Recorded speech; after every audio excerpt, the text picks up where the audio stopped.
On our planet, there seems to be an infinite number of beautiful places one can visit, with an equal number of spectacular things to admire. It requires nothing more than a curiosity to observe what is all around you. The miracle of nature manifests in countless ways, from breathtaking vistas to the simple movements of a common heifer. The purpose of this program is to present you with the extraordinary diversity of our miraculous blue planet so that you can discover these things for yourself. Today, we're going to the Caribbean. We'll discover an ingenious and very considerate way to visit the rainforest in Antigua. On Barbuda, we will watch a colony of magnificent frigate birds. From the Caribbean, we'll go to New South Wales, one of the Australian territories. The breathtaking Blue Mountains are a favorite destination in New South Wales for tourists and mountain climbers alike. Then, to conclude today's adventures, we'll return to the Caribbean. We'll venture to the British Virgin Islands, where we will have the chance to admire beautiful white beaches and crystal clear turquoise waters.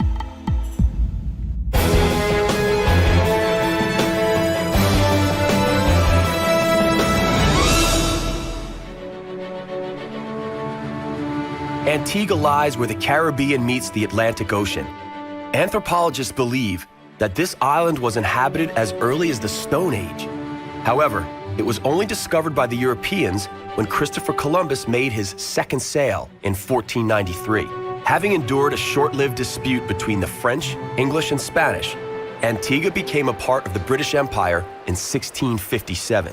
In 1967, the island became autonomous as an annexed state of Great Britain. Then, in 1981, it declared independence under the names Antigua and Barbuda. Immediately what comes to mind when we say Caribbean is hot sun, white sand beaches, and of course, music, and in particular, the sizzling Caribbean beat of calypso. Oh, skin girls, stay home and mind you, baby. The bays and lagoons lining the coast are ideal for fishing. I go in way on a fishing boat, never to come back. Antigua gets ready for bed beneath a fairy tale sunset. The Antiguan tropical climate doesn't consist of scorching heat all year round. In the rainy season, Antigua is lashed by torrential rains. The rain ensures sufficient moisture necessary to nurture one of Antigua's main attractions, the tropical rainforest reservation and its indigenous vegetation. To protect this unique ecosystem, it is forbidden for humans to set foot inside the rainforest. Despite this strictly enforced rule, the Antiguans were pretty resourceful in devising a clever means to make this attraction accessible. In the high crowns of the ancient trees, there hangs a system of ropes and hanging bridges from which the visitors can move, using their own weight and strength. Everything is done under the watchful eye of local instructors. Traversing on ropes may appear risky, but the instructors are there to ensure the safety of their tourist clients. And so tourists bored with idling on the beach and bathing in clear waters may embark on this unusual adventure. Up here, they can marvel at the beauty of Antiguan nature while not interfering with it. And a lot of people come here and all they're expecting to see is the seaside and the sand and the sea. So there was an opening to do something completely different. So we thought we'd do something that was eco-friendly, so we'd introduce people to other aspects of Antigua and just give another string to the bow of the 365 beaches.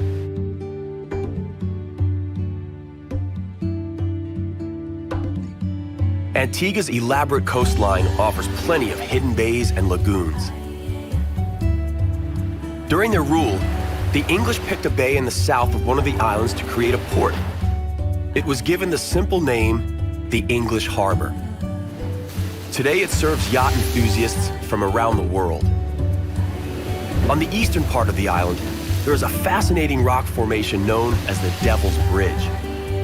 The surf hollowed a series of crevices and holes in the limestone, out of which geysers spur. Mother Nature manifests her might with giant waves that unceasingly devour the rocky shores. The heavy demand by neighboring islands for the pinkish sand of Barbuda has spurred the sad business of trucking this treasure to the port. The heavy demand is, of course, fueled by the boom of the tourism industry. Because Barbuda is not as easy to get to as other islands, relatively few tourists take the trouble to find their way there. To make ends meet, the local people indulge in this frighteningly short-sighted business venture.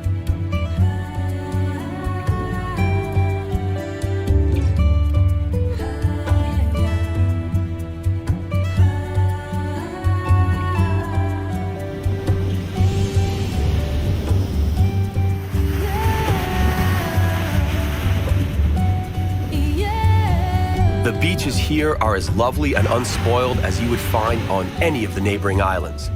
But in this case, they have the added feature of being secluded and thus deserted, making them ideal for those who truly want to get away from it all.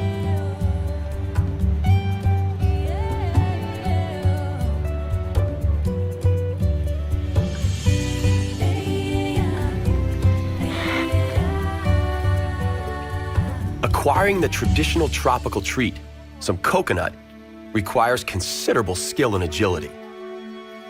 Barbuda does have its own miracle to share. The biggest colony of magnificent frigate birds in the Caribbean is located here in the Coddington Lagoon. According to American ornithologists, there are 2,000 of these birds nesting here.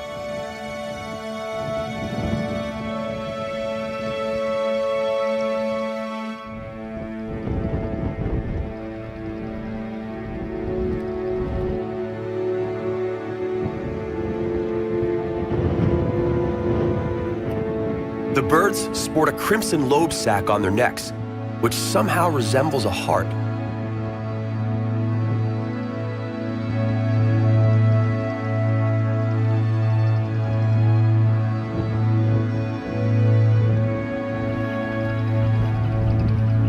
Despite inhabiting coastal areas, frigates do not swim. Their feathers do not contain the chemical that repels water.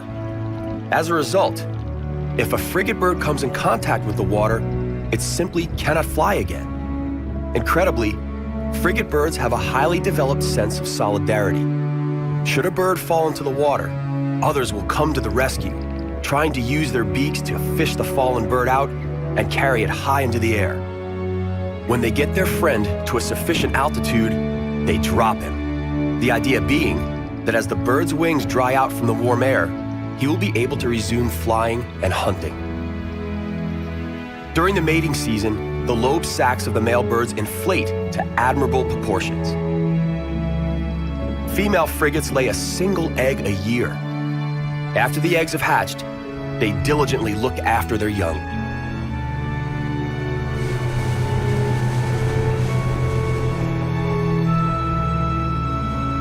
Frigate birds make their home in the mangroves. It is ideal for hatching eggs and for providing shelter from the elements. Mangroves also shelter the island from giant waves, and in particular, hurricanes. It is for this reason that the locals perceive the mangroves as beneficial and not as a nuisance weed. It would be an understatement to say that the people of Barbuda know about hurricanes.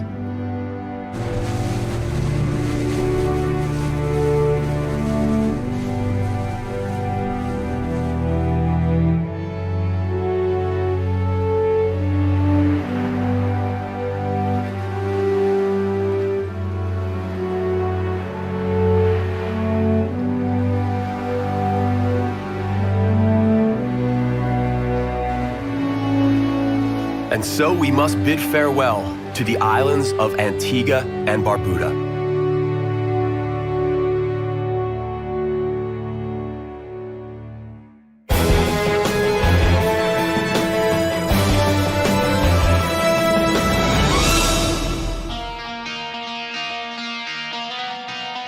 We now move on to New South Wales, one of the states of the Australian Federation. Is there anyone who does not know the two most familiar of all Australian animals? One, of course, is the koala bear. This one seems to be lazily dozing on a eucalyptus bough. The second, and equally as infamous, is the kangaroo.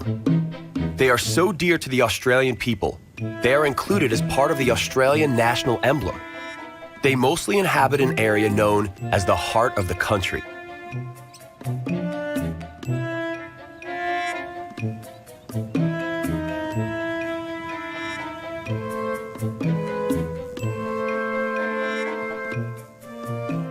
The only functioning NASA base in Australia awaits us in the spacious plains of New South Wales. The Canberra Deep Space Communication Complex was established in the 1960s. Scientists use the succession of telescopes found here to acquire valuable data from and communicate with satellites traveling in outer space. Currently our most distant spacecraft is Voyager 1, which has been out in space now for 30 years, travelling at 22.5 kilometres a second. It's now 15.5 billion kilometres from the Earth, 3.5 times further away than Pluto.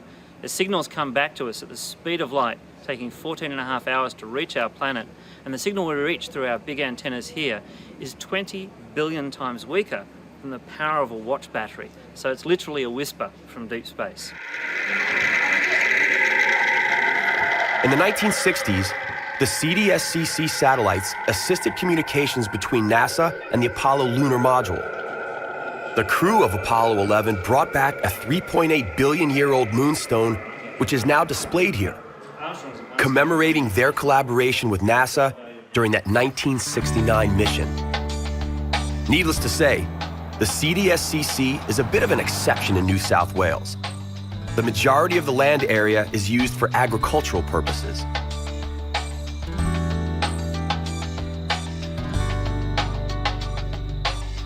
Due to its altitude, this plateau is somewhat different in climate from the nearby subtropical coastline.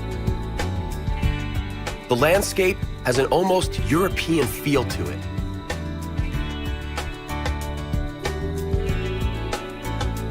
Australian agriculture has a long tradition of raising cattle and sheep.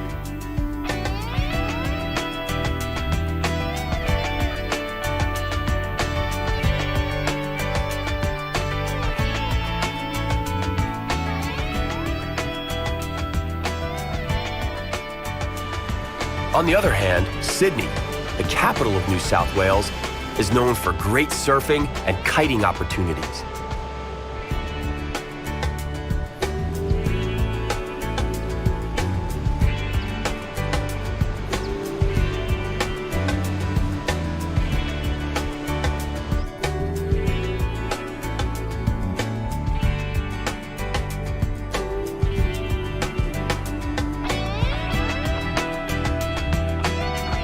The New South Wales coastline is adjacent to the Tasman Sea.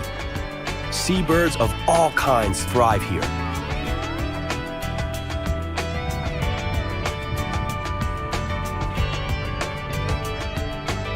The Australian pelican is native to these waters.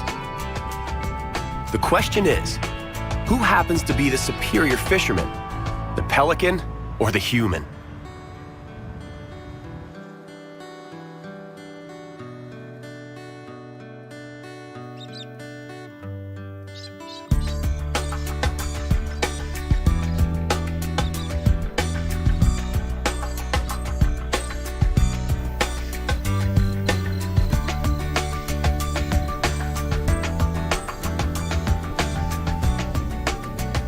Due to its mild summers, the climate in New South Wales is ideal for the cultivation of wine.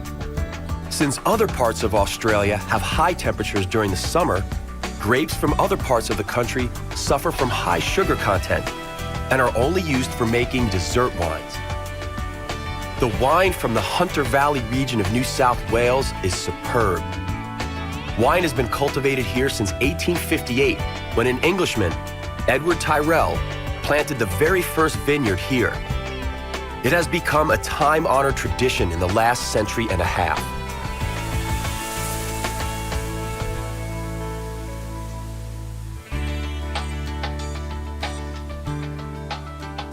As we head toward the coast, the character of the countryside gradually changes. The countryside becomes more mountainous as we near the foothills of the Blue Mountains.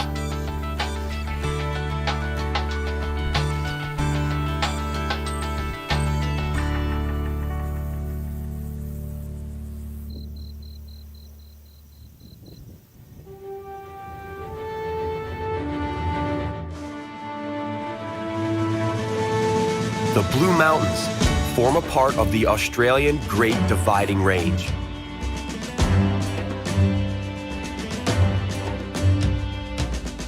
The bluish haze that rises from millions of eucalyptus trees, tinting the surrounding sky and mountain ridges, also provided the logical name for these mountains.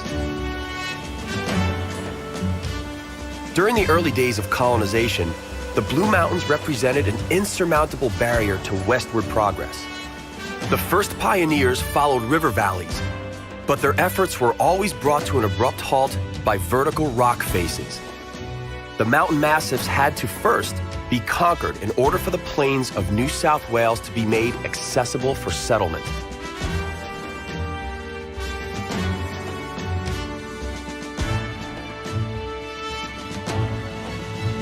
The deep canyons and steep cliffs lure mountain climbers from around the world. Today, climbers, intoxicated by the eucalyptus scent, conquer the rock faces with the same zeal the early pioneers had to conquer the unknown.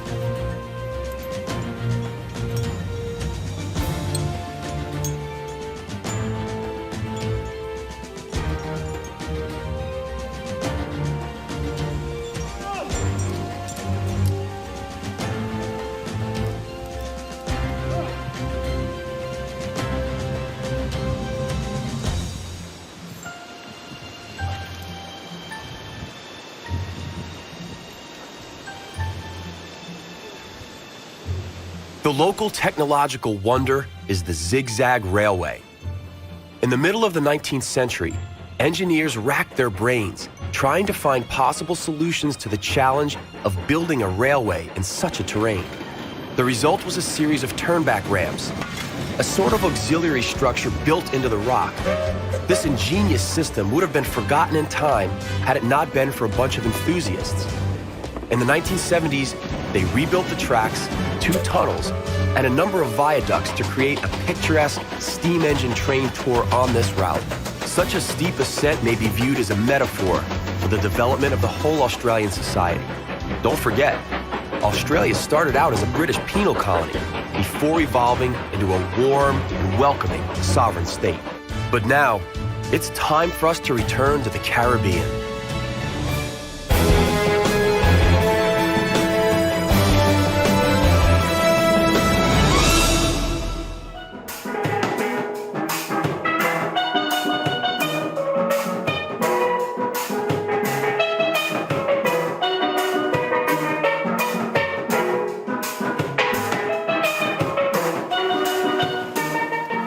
We're back in the paradise of the Caribbean, filled with sun, magical beaches, clear waters, and calypso. Christopher Columbus also discovered what is now the British Virgin Islands during his second sail in 1493. This archipelago, made up of some 50 islands, lies hidden in the Caribbean Sea, about 60 miles east of Puerto Rico.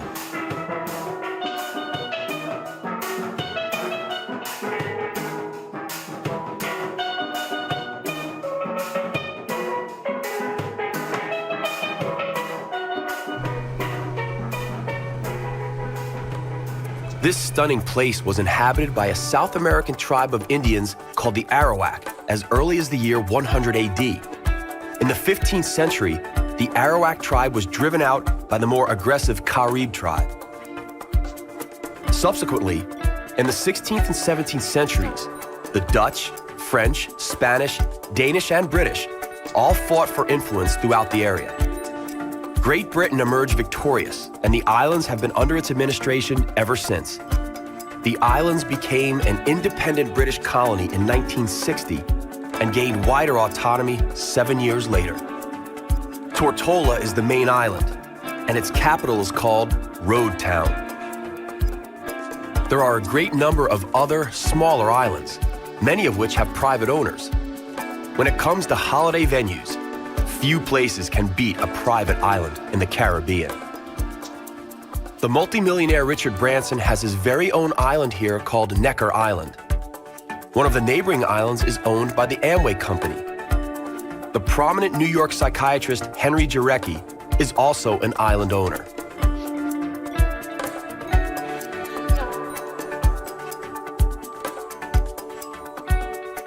Hundreds of thousands of tourists flock to the British Virgin Islands, or BVI, each year in search of the perfect holiday. As a result, the BVI are among the most thriving regions of the Caribbean.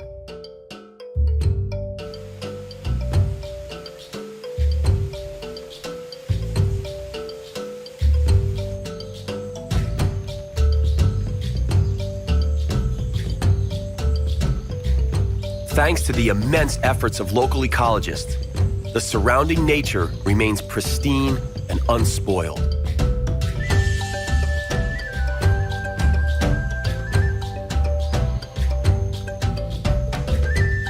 A variety of tropical crops thrive in the rich soil.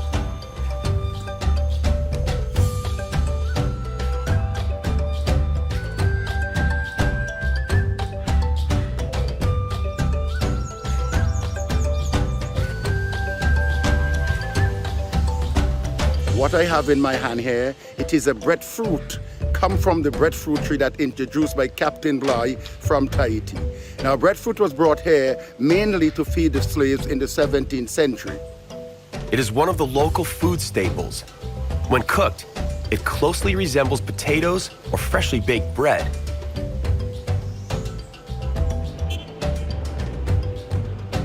The most popular sport here, as in Antigua, is cricket, a true British export.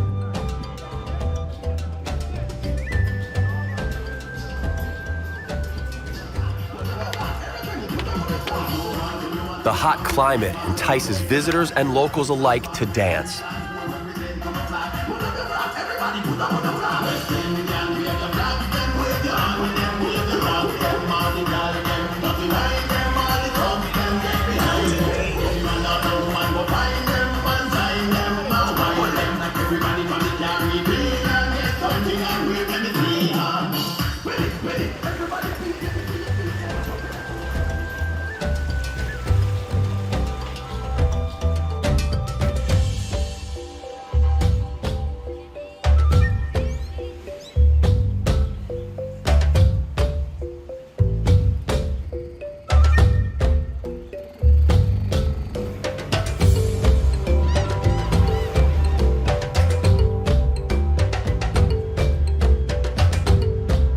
Travelers are attracted to the BVI by steady winds promising ideal sailing conditions. Here, you can see yachts of all imaginable shapes, sizes, and colors.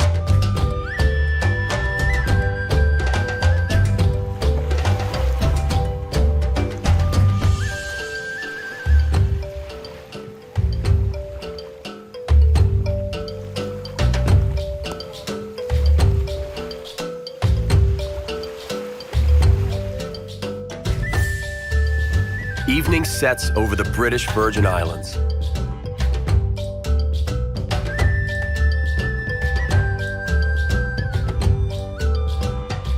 The weather isn't permanently sunny and peaceful. Hurricanes annually haunt the Caribbean. Since the wind seems to be picking up, we'll bid farewell to the islands, just to be on the safe side.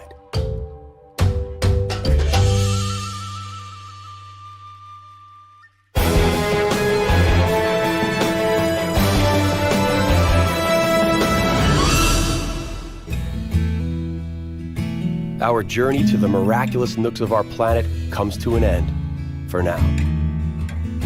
On the next exploration of our compelling and bountiful planet Earth, we will start our adventure in Svalbard, and from there, we will head off to explore the icy wasteland of the Arctic. Later in the program, we will discover the splendor of Canadian nature and two of its French-speaking regions. In Quebec, 100 kilometers inland on the most southerly fjord in the Northern Hemisphere, we will watch the low tides set. In Alberta, we will seek to comprehend the sheer size of the Saskatchewan River and the majestic Rocky Mountains. That's all right here on Miracles of Nature.